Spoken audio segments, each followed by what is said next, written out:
Welcome to the NPTE Final Frontier podcast, helping one student at a time. Visit NPTEFF.com to enroll today so you can pass tomorrow. Thank you for joining us here on the NPTE Final Frontier podcast. My name is David.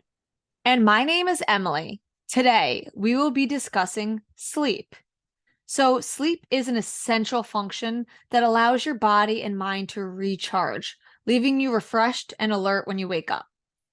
This can impair your abilities to concentrate, think clearly, and process memories when you don't get adequate amounts of sleep, which is exactly what you guys need whilst preparing for your boards exam. So most adults do require between 7 to 9 hours of nightly sleep. And right now is when I want you warriors to stop and think. Are you getting between 7 and 9 hours of sleep? Are you getting adequate sleep to help your mind recharge while you're preparing for the boards exam? So David, I'm going to put you right on the spot. How much sleep do you get per night? Not enough. Honestly, probably between 5 to 6. I am not a good example. See, this is where me and David differ because I love sleep and I make sure I get adequate amounts of sleep because I have learned Emily without sleep is an Emily nobody wants to experience. I function so much better in terms of just my overall emotional and mental status, as well as my ability to concentrate. So I get about 8 hours of sleep a night, and I try to really focus on that. Yeah, no, I totally understand that. Now that I think about it, it's probably more so like a 6 to 7 hours of sleep for me. But even still, I understand that it could be difficult as a student to try to get that required 8 hours of sleep at least, because it gets difficult because you want to keep on studying, you want to keep on pushing yourself, you want to try to burn the midnight oil like some of you may have done during your actual schooling. No, I totally get that. And let me, case in point here, I get that much sleep now because I've learned. When I was a student in school, I definitely did not get that much sleep because my mindset, which I'm sure, David, you're the same way, is, well, that's just wasting time. There's only so many hours in a day, and I need to be spending my time productive. I need to be spending my time studying and reviewing information and doing clinicals and working and so many other things. But I didn't realize sleeping is also productive. It's just as important. And I've learned through mistakes, and I learned the hard way. Yeah, no, I definitely learned the hard way as well. There were many times where I would try to burn the midnight oil just to get projects done. And you're just trying to complete them until 1 a.m., 2 a.m., 3 a.m. sometimes. But then you're waking up and you're not giving yourself the appropriate amount of sleep. And it really does take a toll on you. Just like you said before, you do need that sleep to re-energize and recharge yourself. And I honestly, so for me, first off, how was your sleep cycle when you were studying as a student? So, as a student, before I started the boards exam, when I was still in school, I used to stay up late trying to study and cram for exams, practicals, even though I had been putting in adequate amount of time studying beforehand. For some reason, I thought, the few days before the exam or the night before the exam, it's crunch time. I need to put in excessive amounts of time. And I learned that that was not a good approach. So I changed it up when I was studying for the boards exam itself. I made sure I knew I was a morning studier. So I made sure if I want to wake up early, I need to go to bed early. So I really tried to make sure I got to bed by 10 p.m. so that I could wake up the next morning recharged and ready to go. What about you? Yeah, so I was similar to the point where I recognized what I was doing wrong, but I was never able to go to bed at 10 p.m. Even currently, outside of the exam, I just have too much energy. No, and for Yeah. those of you, David knows me so well. He knows if he texts me at 10 p.m., I am not answering because my phone is on silent and do not disturb, and I will get back to him in the morning. But I do know if I text you at 5:30 or 6 a.m., she is awake and she is ready to go. Exactly. And I think everybody has, some people are morning people, some people are night people. It doesn't matter which you prefer, as long as you're getting that sleep, that's what's most important. Yes, and I feel like something when I was studying myself, I used to so for a while I was trying to burn the midnight oil. I was trying to push myself.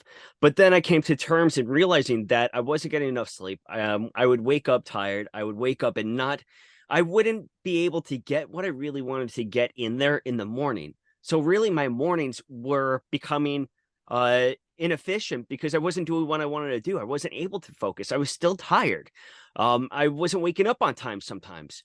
So I knew that I was not doing myself justice. And especially because I also recognized that when I'm studying at 10 p.m., 11 p.m., or even later, that information I am not retaining. So something that I had to come to terms with and ask myself was, all right, this information that I am studying after 10 p.m., am I actually retaining this information? Or am I just sitting in front of my computer right now studying just for, or not even studying? Am I just sitting here for the sake of sitting here? Am I just sitting here for the sake of making myself feel better that I'm still doing some work, even though I may not be doing actually any beneficial progress with this? Am I actually just doing it for the sake of saying that I did it? And I was just doing it for the sake of saying that I did it, that I did it, that I sat there for the hours, and I was not retaining that information. Yes, I was the exact same way. And I think that is so important to recognize and kind of make mental note of early on and address it, because I was the same way. I thought, oh, well, I should be sitting here studying. And then I would stay up late. I would wake up early the next morning. I would realize I'm still very tired. It feels like I didn't even get adequate sleep. Then I would start to review some of the same information I looked at the night before, just to, review it quickly before I went to the next topic. And I realized, wow, I did not retain that information at all. And then I was spending just as much time reviewing that information anyway. I was reviewing it double instead of just getting to bed early, getting adequate sleep, and looking at that in the morning when I'm refreshed and recharged and actually retaining the information. Yeah, it's a great way to start your day. To even get an extra hour or two before your normal wake time, if you are not waking up on time.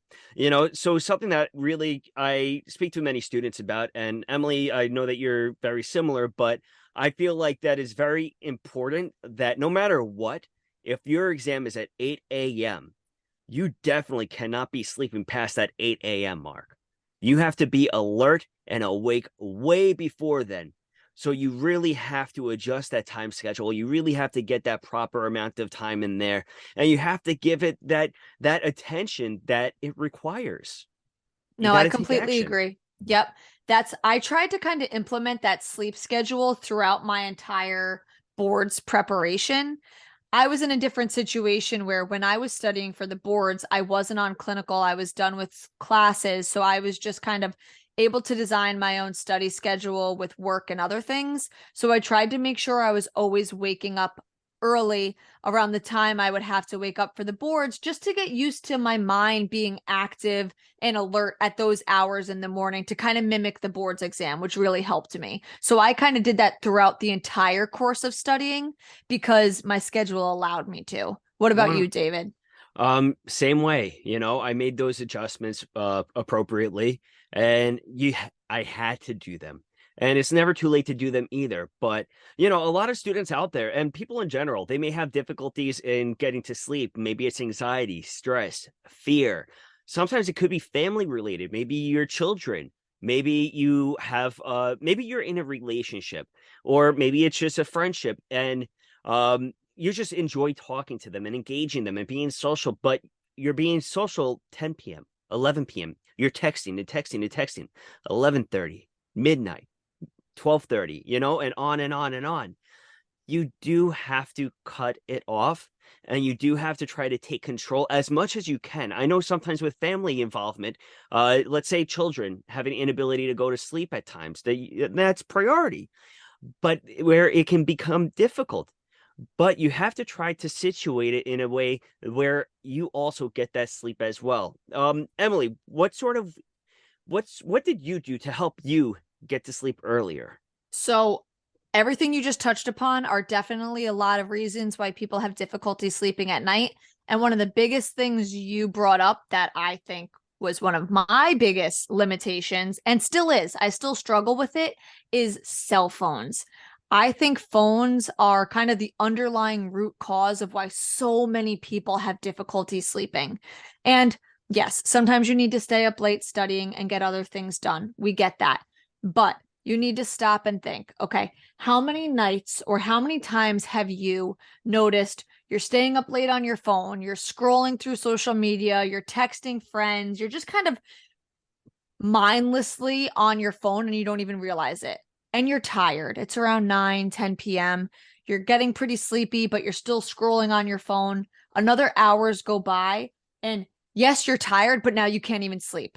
You're too overstimulated. You spent too much time looking at that cell phone screen and you realize, oh my gosh, I'm not even tired anymore. I can't get to bed at all. And then you get a very restless sleep. That's very common for people. So it's important to recognize when your body is telling you it's tired, it's getting around that time when you should be going to bed. Put the phone down. I am a big advocate for putting my phone on sleep mode.